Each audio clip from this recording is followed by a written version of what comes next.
ሽምግልና በጣም ከድሮ ጀምሮ ያው አንደር ዘ ቴብል የሚባል ነገር አለ። ለሰው ማትነግረው ሰው ሲጣላ በቃ ማለት ሰው እሺ ይለኛል። ለምን እንደሆነ አላውቅም። ሰው በጣም ተጣልቶ ማንም ሽምግልና ሳይገባ እኔ ስለምናቸው ወይ ስጠይቃቸው በቃ ሁሉ ነገር ሶልቭ ይሆናል። ይሄ ልምድ አለኝ እና ለብዙ ሰዎች ኢቭን በትዳር እንኳን የተለያዩ ሰዎች ስንት ጊዜ ተለያይተው እኔ ገብቼ ብዙ በቃ የማይታሰብ በትልልቅ ባለስልጣን ምን ይሁን ተሞክሮ ያልተደረገ እኔ ብዙ ሰዎችን አስታርቂያለሁ። በጣም ደስ ብሎኝ በዛ ነው። በገንዘብ የተጣሉ፣ በቼክ የተጣሉ፣ በምን የተጣሉ ብዙ ሰዎች ይጣላሉ። እኔ ገብቼ ግን ያው በሰላማዊ ያንንም ይሄንንም ሳላዳላ ለእኩል ነው የምፈርደው። ለዚህ ነው እኔ የምደሰተውና ለሀቅ አንተ ለአንድ ወገን ሳይሆን የምትቆመው ለሀቅ ነው። ለመፍረድ ያለብህ ይሄ ነው እንደዚህ አድርጎ ብለህ ስትናገር ሁለቱም ደስተኛ ሆነው ታርቀው በሰላም ነው እንትን የሚሉትና ይሄ በእንትኑ እንትን የለውም። የፌስቡክ ወይ የቲክቶክ ምናምን ሳይሆን በውስጥ ብዙ ሰዎች የሚታረቋሉ። የቲክቶኩ ቀላል ነው። 10 ሰውም 5 ሰውም አይሞላም። ይሄ አሁን ነው የተጀመረው። ግን እኔ ገና ከድሮ ጀምሮ ነው ብዙ ሰዎችን የተጣሉት። ጓደኛ ለጓደኛ ሲጣሉ እኔ ዝም አልልም። ፊታቸውን አይቼ ምን ሆናችሁ ነው ተነጋገሩ። ለምን ከጸብ ምንም አይገኝም፣ ፍቅር ነው። ምክንያቱም ጸብ በውስጥ እየያዝክ ስትሄድ አንድ ቀን ይፈነዳና በቃ እንትን ይሆናል። ለዛ ነው እኔ ከራሴም ከሰው ጋር አንድ ሰው ፊቱን አክፎ ካየው ምንድነው ምን አስቀየምኩ ብዬ ነው የምጠይቀው። ለምን ጸብ አልወድም። ሰው ደግሞ ሲጣላ አልወድም። በተፈጥሮ በጣም ነው የሚያስጠላኝ። ወዲያው ነው የማስታርቃቸው። ለዛ ነው እንግዲህ ሶስተኛ ባልደረባችን እንግዲህ መስቷ ስቲና ሀጂ በማርፈድ ሰሞኑን ሊከርዱን ይዣለው መሰለኝ ተቀላቅለናለች። ምናልባት ሳሪ እንድታነሽ የምንፈልገው ጥሩ ምሳሌነት ያለው ስራ ነው እየሰራሽ ያለሽ። እነሱም ደጋግሞ ሲልስ እንደነበረው የእውነት ከልብ ነው የምናመሰግነው ለምትሰሪ ስራና ምናልባት ኢትዮጵያውያን እኛ እዚህ ስላለን ሀገራችን ላይ ስላለን ብዙ ላይገባን ይችላል እና የእናንተ ህብረት ውጭ የምትኖሩ ኢትዮጵያውያን በተለይ ደግሞ አንቺ ዱባይ ላይ ስላሉ ዱባይ ላይ ያላችሁ ኢትዮጵያውያን እንዴት ነው ህብረታችሁ፣ መገናኘታችሁ እንዴት ነው የሚለውን ነገር እንድታነሽ። አልሰማሽም? እንደገና ዱባይ ላይ ህብረታችሁ የእናንተ ኢትዮጵያውያን ህብረት እዛ ያለው ምን ይመስላል? ግንኙነታችሁ አንደው ለመጨመር ያህል በዱባይ ያሉ ባለሀብቶች ማህበርም ለመመስረት ስትንቀሳቀሽ እንደነበረ ከዚህ በፊት አውቃለሁ። ምናልባት ምን ላይ ደረሰ? ህብረታችሁንስ እንዳንቺው እንደምትሰሪው መልካምነትን ለማስቀጠል ነው ወይ ዋናው አላማውስ የሚለውን ነገር ባዛው ጨምር ሰጥ።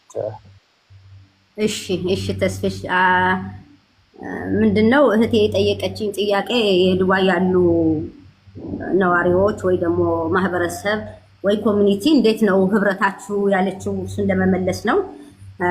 ዱባይ መጀመሪያ የዱባይን መንግስት ማመስገን ፈልጋለሁ። መጀመሪያ እነሱን ነበረ ማመስገን ያለብኝ። ምክንያቱም እዚህ ሀገር እንዳገርሽ ተከብረሽ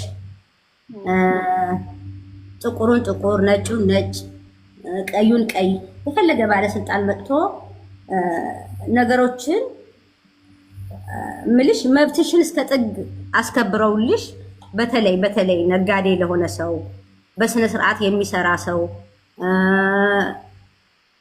ግብር ከፍለሽ የምትኖሪ አይደለም በቃ ህጋዊ ቪዛ እንኳን ካለሽ በትክክል የምንኖርበት አገራችን ነው። ሁለተኛ ሀገራችን ነው። ግን እኔ እንደ ሁለተኛ ሳይሆን እንደ መጀመሪያ ሀገሬ ነው። ዱባይን በጣም ነው የምወደው፣ በጣም ነው የማከብራቸው። ከምስክራች ተነስቼ ከነ ባለቤቴም ከነ ቤተሰቦቼም እንደ ሀገራችን እንደ መጀመሪያ ሀገራችን ኮርተን የምንኖርበት ሀገር ስለሆነ በጣም ነው የዱባይ መንግስትና የአቡዳቢ መንግስት ለኛ ላደረጉት ለኢትዮጵያኖች ብቻ ሳይሆን እዚህ ሀገር ሰርቶ የሚኖር ሰው ሁሉ ላዘጋጁት ፕላትፎርም በጣም ነው የማመሰግናቸው። ምክንያቱም አገር ማለት እኮ ሰርተሽ ገብተሽ የምትወጭበት ነው ግዴታ። ስለዚህ እዚህ ሀገር ሰርተን ነው አሁን ሀገራችን ፎቅ ሰርተን ለስንት ሰዎች መተዳደሪያ 2 ፎቅ ሰርተሽ አንዱ ለመንግስት አንዱ ለራስሽ የምትሰሪው እዚህ ሀገር ስለሰራን ነው። 24 ሰዓት ስለሰራን ነው። ባንሰራ ኖሮ ይሄ ነገር አይሆንም እና እዚህ ሀገር ያሉ መንግስቶች ለኢትዮጵያኖች ያላቸው ወይም ለማንም ለሚሰራ ሰው ያላቸው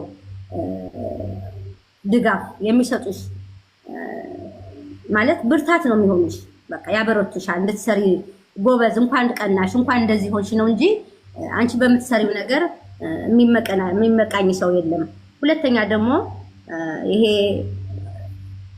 ጉቦ ወይም አንዳንድ ነገር ይሄ ቢሮክራሲ የሚባል ነገር ራሱ የለም እዚህ ሀገር እና ዱባይ በዚህ ሳላመሰግናቸው እንዳልፍ ብዬ ነው። በቀጣይ ግን ለተጠየቁት ጥያቄ ምንድነው እዚህ ሀገር ላለን ኢትዮጵያውያኖች በቃ ክልል 15 ክልል 14 አይደል አዲስ አበባ፣ ይሄ ክልል 15 ነው። ይሄ ምግቡ ማህበሩ ያለው ሪሌሽን እኔ ኢትዮጵያዊ ብቻ ከለር እንጂ ይሄ ዘር አንተ እንደዚህ አንተ ምናምን የሚባል ነገር ሰምተን አናውቅም ነበረ። ኢቭን አሁን ከሌላው ዓለም የተሻለ ዱባይ ነው። አሁንም ማንም ምግብ ቤት ተገናኝተን በቃ ኤርትራዊ ብቲ እኔ በብዛት እዚህም ላደረሱኝ ኤርትራውያኖችም ሳላመሰግን አላልኩም። በጣም ለኔ ብዙ ዋጋ ከፍለውልኛል ከኢትዮጵያውያኖች ውጪ ማለት ነው። እና ህብረታችን በጣም የጠበቀ የድሮ ኢትዮጵያ በዩ በቃ ምንም አይነት ልዩነት አልነበረንም። አብረን ነው ምን በላው፣ አብረን ነው የምንጠጣው፣ ሀዘን ሲባል አብረን ነው የምንጸራራው። አንድ ሰው ሞተ ከተባለ ብር አዋጥተን እንዳሁኑ አይደለም። ድሮ የህዝብ ተሰባስበን ነው የምናዋጣውና እንደዛ እያደረግን ነበረ የምንረዳዳው። ችግር ከደረሰ ማንም ወደኋላ አይልም። የዱባይ ህዝብ በጣም ሩህሩህና በጣም ጥሩ ጨዋ ህዝብ ነው እኔ እስከማውቀው ድረስ። ያሁን ይሄ የምታዩት በቲክቶክ 5-6 ሰው ተናገረ ሳይሆን አሁንም ያልተነቃነቀ ፍቅራችን፣ ባህላችን፣ ህዝቡ ሀብታሙን ብትይ ለምንም ነገር ወደኋላ ማይል። ትዝ ይላችሁ እንደሆነ ይሄ ሁሉ ግድብ የተሰራው በኢትዮጵያ በዱባይ የቤት ሰራተኛ ከደሞዟ እየከፈለች ያለንን ህብረት አንደኛ የወጣው ከዓለም የዱባይ ህዝብ ነው። የዱባይ ህዝብ ሀብታም ሆኖ ሳይሆን የልብ ሀብታም ስለሆነ የጭንቅላት ሀብታም ስለሆነ ነጋገር ይገባለው። እኔ ባለፍኩበት መንገድ ቤተሰቦቼ፣ ልጆቼ፣ ነገ የሚመጡ እህቶቻችን ሳምባቸው ጉቦታቸው እየተሰረቀ መንገድ ላይ እንዳይሞቱ የሚል ሀብታም እንድትሆን ሀገራችን ብለን ነው ይሄ ሁሉ ገንዘብ ለሀገራችን ለግድብ የተሰጠው እና የዱባይ ህዝብ እኔ አመስግኜም አላልፍም። እንደ ሻማ እየቀለጡ ቤተሰቦቻቸው የሚረዱ ተቸግረው ለድሃ አሁንም ይኸው ታብታብ እያደረጉ ስንት ነገር የሚሰጡት የቤት ሰራተኞች ናቸው። ይሄ ሁሉ ቲክቶክ የምታዩ እነሱ ናቸው። ካላቸው 100-200 እየረዱ እኛ ብቻ አይደለም። ስለዚህ የዱባይ ህዝብ ይሄ ብቻ ይሄ ብዬ ልነግርሽ አልችልም። በጣም የተወደደ ህዝብ ነው። በጣም አሁንም ባህሉን ያለቀቀ ህዝቡን የሚረዳ ቤተሰቡን የሚረዳ ግን ይኸው በየመንገዱ እየሞተ ያለው ደግሞ የዱባይ ህዝብ ነው።